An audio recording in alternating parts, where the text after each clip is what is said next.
Bonjour, Alain Nibaldi, jury, formateur en école infirmière depuis un peu plus de 30 ans. Je me propose de vous donner certains conseils concernant l'épreuve de culture générale ou encore appelée épreuve de rédaction ou encore appelée épreuve de français, durée 30 minutes.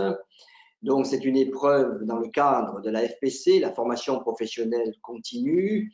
Donc, pour toutes les personnes qui justifient de 3 années, eh bien, ces personnes ont la possibilité de passer un concours, un mini-concours de février à mars dans toutes les régions en France, puisque tous les concours sont organisés épreuve par épreuve et région par région.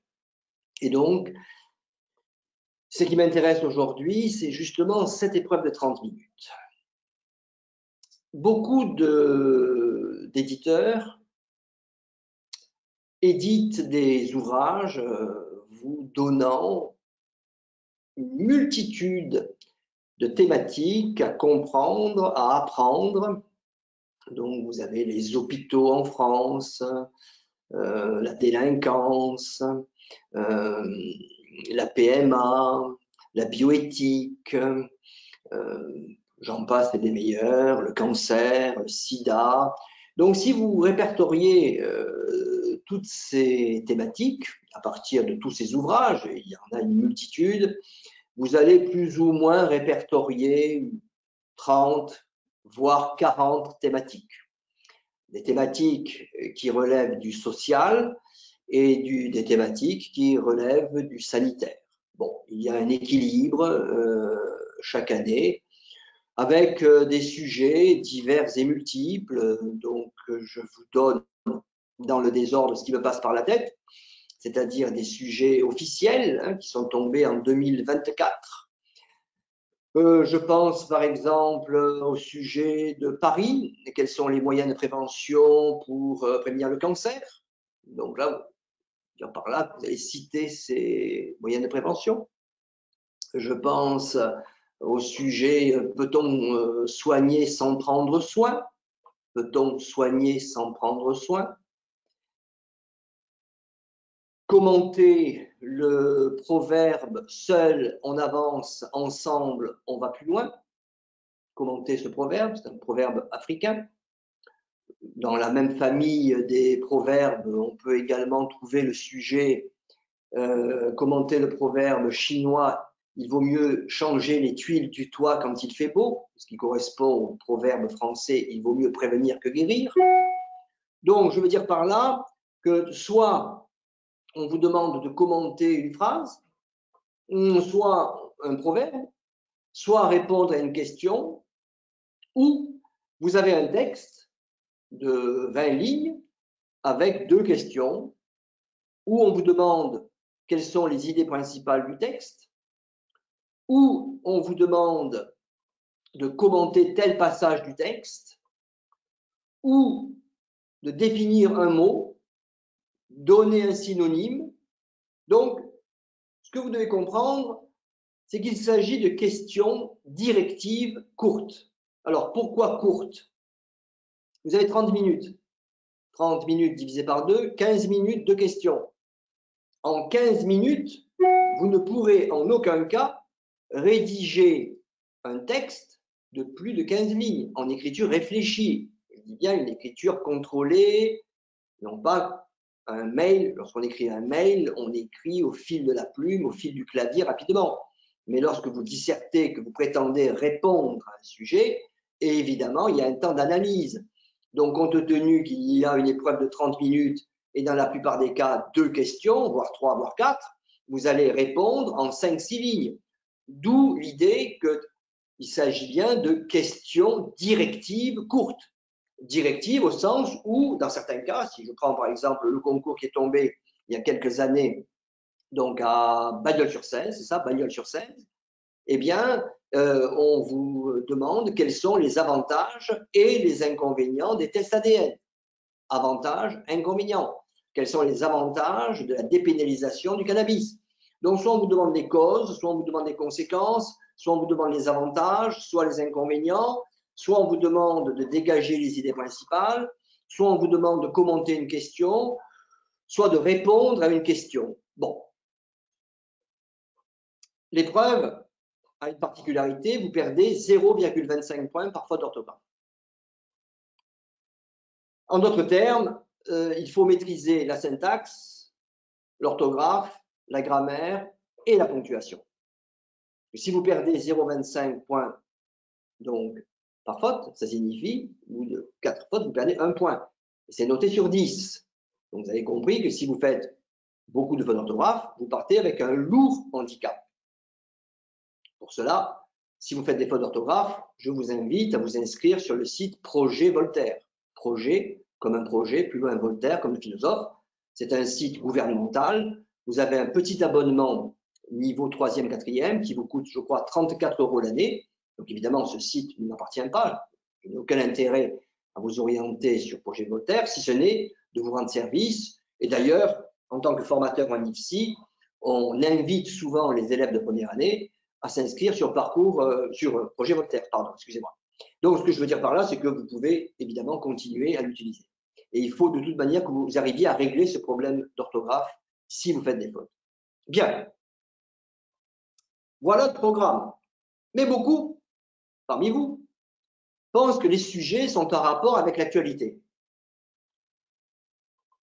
Oui et non.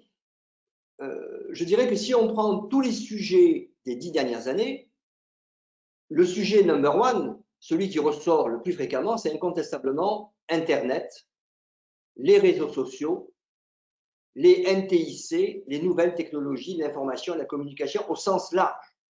Je veux dire par là, Blablacar, l'économie collaborative, les jeunes et Internet, les personnes âgées et Internet. Vous voyez que Internet est partout et s'applique à tout. Et compte tenu que les sujets sont pris à l'intérieur de l'actualité, et compte tenu que les journalistes s'obstinent, je dirais, à rédiger des articles directement ou indirectement liés à Internet, bien forcément, vous allez retrouver Internet dans les sujets.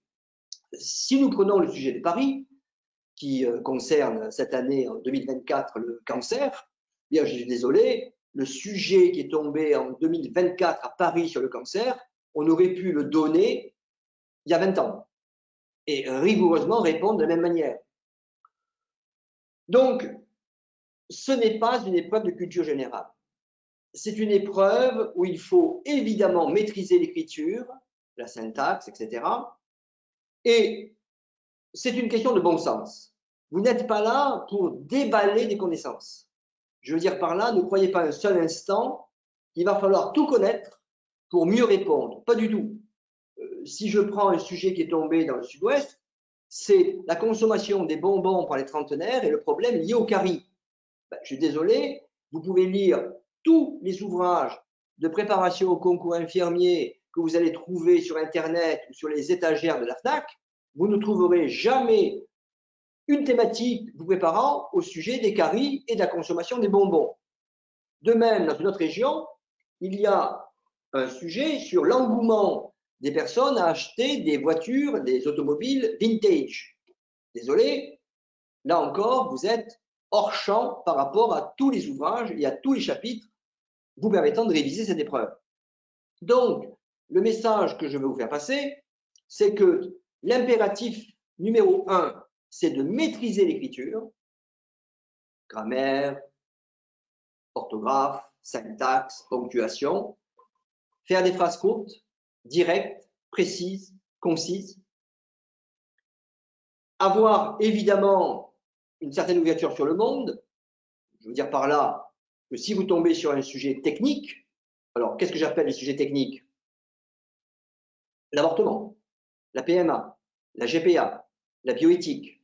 Technique au sens où, si vous ne savez pas à quoi correspond l'acronyme IVG, c'est embêtant. Si vous ne savez pas que l'IVG nous renvoie à Simone Veil, 1975, etc. Donc, évidemment, il y a certaines connaissances. Mais ne vous focalisez pas sur l'apprentissage de la culture générale. C'est avant tout une épreuve de rédaction. Et d'ailleurs, si vous prenez le soin de télécharger l'arrêté du mois de décembre 2018, où vous avez le texte officiel qui régit cette épreuve, eh bien, le législateur n'a pas intitulé l'épreuve épreuve de culture générale avec des prérequis, mais l'intitulé de l'épreuve est bien épreuve de rédaction. Et en fait, quand vous serez infirmier, vous allez rédiger des transmissions et on veut être sûr que vous soyez en mesure de rédiger les transmissions. Voilà ce qui importe de retenir, mais bien évidemment, si vous souhaitez vous documenter, cela, je dirais, constituera un plus, mais ce n'est pas le nerf de la guerre concernant donc ces épreuves. Si vous souhaitez avoir accès à plus de 20 sujets gratuits avec les corrections, vous cliquez en dessous le lien Proteus-infirmier, vous aurez accès à plus de 20 sujets corrigés. Vous aurez également gratuitement tous les conseils concernant l'oral avec 12 vidéos d'une manière tout à fait gratuite et l'analyse également de 2 sujets en mathématiques, sujets tombés à l'île de la Réunion et à Marseille. Donc, le site Proteus Infirmier vous permet, si vous le souhaitez, de vous préparer aux épreuves. Et si vous souhaitez me retrouver, passer l'oral avec moi-même et que je vous corrige individuellement, vous avez la possibilité, dans ce cas-là, avec une option payante, de vous inscrire sur le site Proteus-Infirmier. Vous avez une préparation globale avec 300 heures de formation au coût de 149 €. Je serai votre seul interlocuteur. Vous aurez la possibilité de me joindre par téléphone autant de fois que vous le voulez durant toute la durée de la préparation. Donc, je vous dis à très bientôt sur proteus-infirmier.fr. À bientôt.